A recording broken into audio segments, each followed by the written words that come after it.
Certainly. Welcome back, everyone. You're still tuned to Saudi Morning with myself, Saima Aziz, my colleague Walid bin Khanfor, and joining us here in the studio, our very esteemed guest, Mr. Fahad Al-Dosari, who is a certified ethical hacker. We are going to be talking to him more about protective hacking in today's edition of the program. And well, I'm sure that my colleague has lots to inquire about this particular domain. Walid, you know, I'm ever so lagging behind when it comes to technology. Yeah, actually, hopefully we'll be able, let me say, to at least catch up actually a couple of information when it comes about protective hacking. But let me welcome my guest here, Mr. Fahad Al-Dosari, certified ethical hacker. First of all, Mr. Fahad, good morning. Good morning. Welcome to Saudi Morning Show. Thank you very much. Mr. Fahad, first of all, before actually explaining to us about what is the ethical hacker actually, and how many type of hackers, tell us, for example, a small statement which concerns you personally. Okay. Bismillah ar-Rahman ar-Rahim. Assalamu alaikum.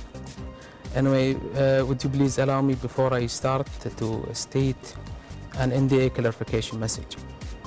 Okay. This session is intended for education purposes and to leverage information security awareness of your audience. Anything I will say here should not be used for hacking or cracking of any kind. Hacking and cracking is considered to be a crime in Saudi Arabia law. Thank you. So do not try this at home. Do not try. Okay. Most definitely. Back to your question. I will answer the second part, then I'll come back to the first part. But inshallah, I'll make my answers precisely and quickly so that Saima will not sleep. Okay.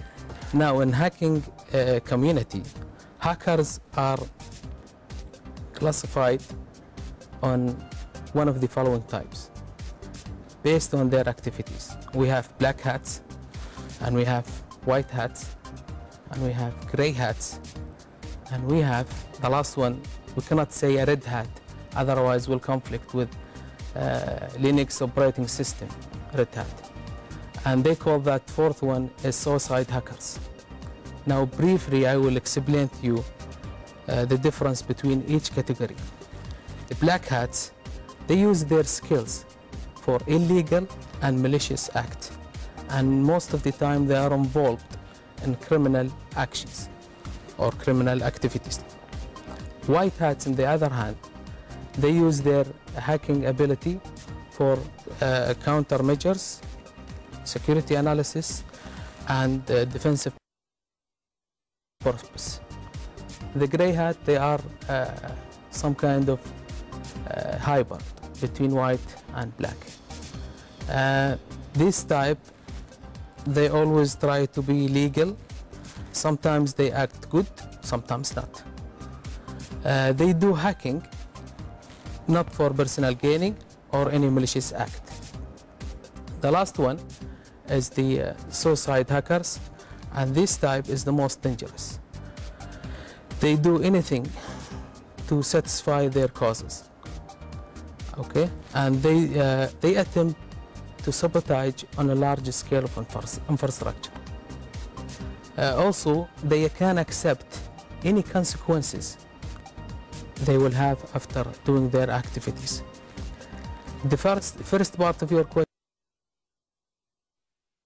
is about the ethical hackers. They normally is an information security professionals who specialized on evaluating and doing defensive against threats.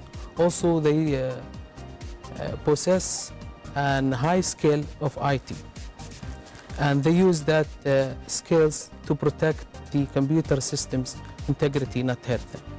I hope this answered the first question. Right. But let me ask you this, Mr. Fahad. What about the hacker who's sitting next to us on this couch? When he's not wearing a shamagh, what is the color of his hat? What kind of a hacker you are yourself? That's an embarrassing question. Anyway, thank you very much. Actually, I'm always a white hat.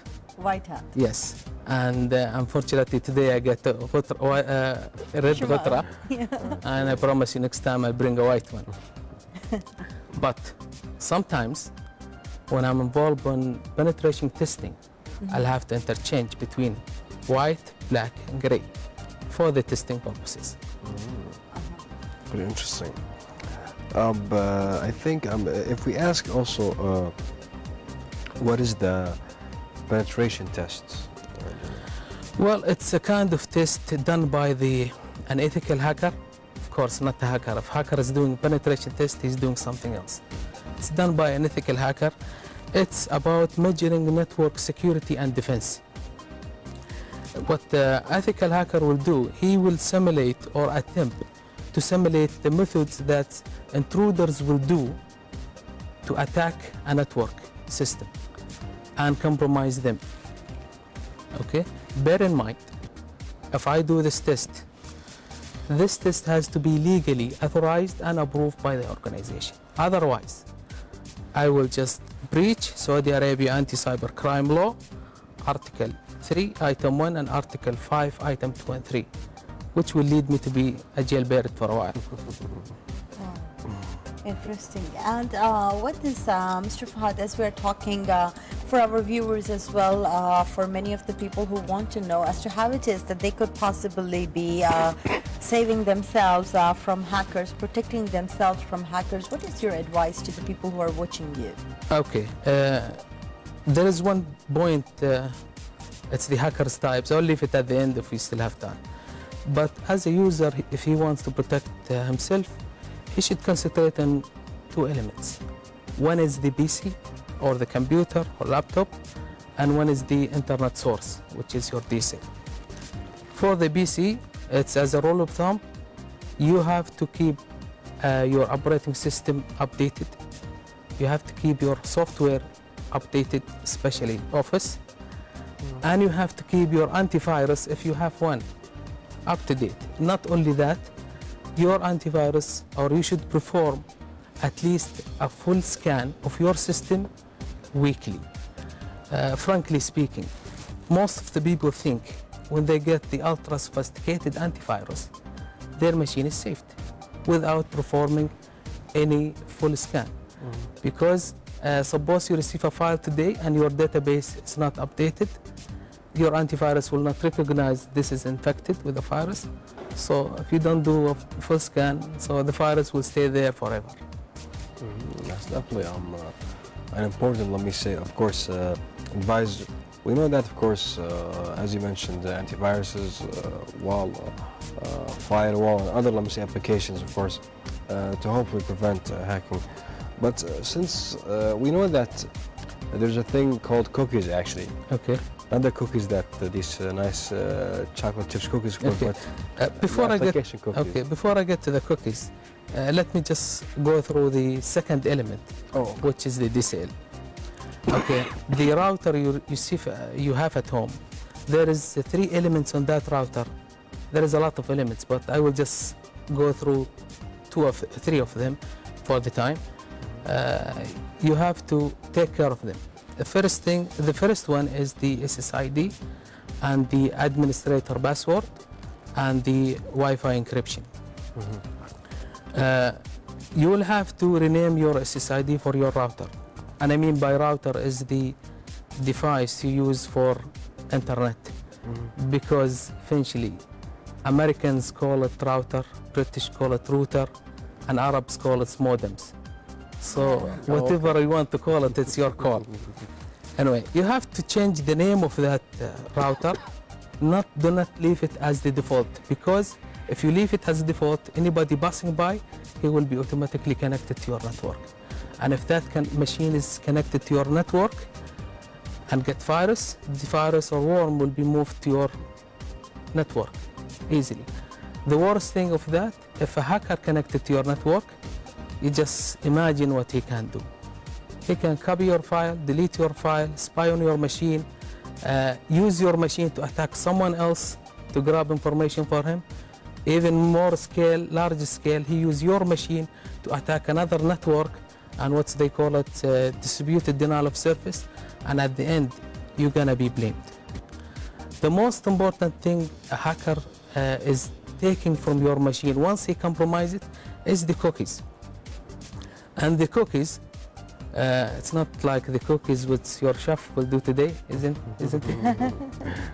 No? No, he's actually off today. Hopefully, So I was invited on the wrong day. Oh no, it's, okay. Anyway, the cookies what the chef will do, it's safe, eat it, no problem. With the coffee, it's excellent. The cookies in the computer, it's also the sweets for the hackers. They love to download it or copy it as much as they can. These kind of files, it's get a small information about you when you access a website. The website will collect the information and keep it on your machine in case next time you access to them, it will, it will be a quick access. This information could be your username, your password. If you fill a form, it could be your credit card information, your address. And the countermeasure for this is you always clean up your cookies, whether through your browser or through your tools or whatever. Now, the second element of your router or connecting thing, what you call it, is the administrator password, which is normally admin, and so on and so on and so forth. Sure. You have to rename it. Otherwise, if somebody connected to your network, he can go to the configuration page and alter your configuration, or he can go and steal your DSL account information. And you might ask me, the password is asterisk, right? Or dots. I guarantee you there is a tools with the hackers can even show these passwords. So it's not safe. So you'll have to change it. The last element of a DSL is the Wi-Fi encryption. You have to select one of the three types, which is Wi-Fi encryption, or which is web equivalent encryption web, or Wi-Fi protected access, WPA or WPA2. And I think the time will not help us to go on the pros and cons or each one. Otherwise, it will be very beneficial. The bottom line to this is it's just like a water hose, this encryption. If you tighten that hose, the water flow will be slow. If you untighten it, your water will be spread. So it's the same thing. If you tighten your security, you will experience delay on your data. If you untighten it, everybody can hack your network and everybody can get your data. Well, but Mr. Fahad, how is it like for laypersons, for myself, who does not really know any cookies other than, the cookies that you eat? I mean, how it is that people like myself would be able to protect their routers at home? And what are the measures that we could do, especially when it comes to maybe some of the websites that we would be getting onto very often as well? Is it important for us to continue to change our passwords? What kind of passwords should we actually have? Yes, of course. You have to maintain, and not only that, you have to maintain your router log to see whoever who was trying to introduce to access to your router. You should maintain that one. It's just by looking. And the easiest way to do that is to do an inventory for all the machines in your home. And there is something called MAC address, which is the address of your network card. You will see all these network cards. Once you notice as an address which is different than the machines you have at home, that means somebody is trying to access your network. The easiest way is to keep changing this password every now and then. You use capital letters, small letters, numbers, and so on and so forth. But that's of course when accessing through the network. But speaking about the IP address of each, for example, laptop, PC, is it also, for example, do they have access, let me say, through the IP address itself? For example, to use my IP address and hack other PC through the network? Okay, I will reward this question in another way. They can do, but I will reward another thing which is even more dangerous than this. As I said, the MAC address is built in on your network card. Okay, it's hard-coded. Nobody can change it. Now, there was a way to protect the network access to your router is by specifying certain MAC address to access to your network. Okay, hackers, they found a way to spoof this MAC address table and pretend to your router that's one of the one in your list. Okay, so he can spoof that one. He can even spoof your IP. and pretend that he is the one doing the thing. Let's say there is another method called man in the middle. For example, if you are doing a chatting on one of these, I don't want to mention the names, chatting on one of these programs, the hacker can stay in the middle, get the packet from you, keep it or read it, and forward it to the other guy. And he will be in the middle to capture anything. He can even alter it. Oh, this is definitely actually in this, let me say, world also of hacking. It's lots to mention. But of course, today our topic was how to actually make, of course, or how to be protective actually from hackers. Of course, our very special guest, Mr. Fahad Al-Dosari, a certified ethical hacker. Mr. Fahad, it was a pleasure. Thank you so much for this very valuable information. And as you said, of course, hopefully may Allah prevent us actually from, let me say, all of, I think it's the red hackers are the one who we don't like, or which one? The suicide hackers. Oh, okay. So as of course Mr. Fahad mentioned. Thanks again, Mr. Fahad, and we wish you all the best, of course, and always we wish to have you and win you as a, let me say, close friend to Saudi Morning Show. Thank you very much. Appreciate it. Thanks a lot. Dear viewers, we're going to move on, of course, to a small report. After that, we'll be right back, so stay tuned.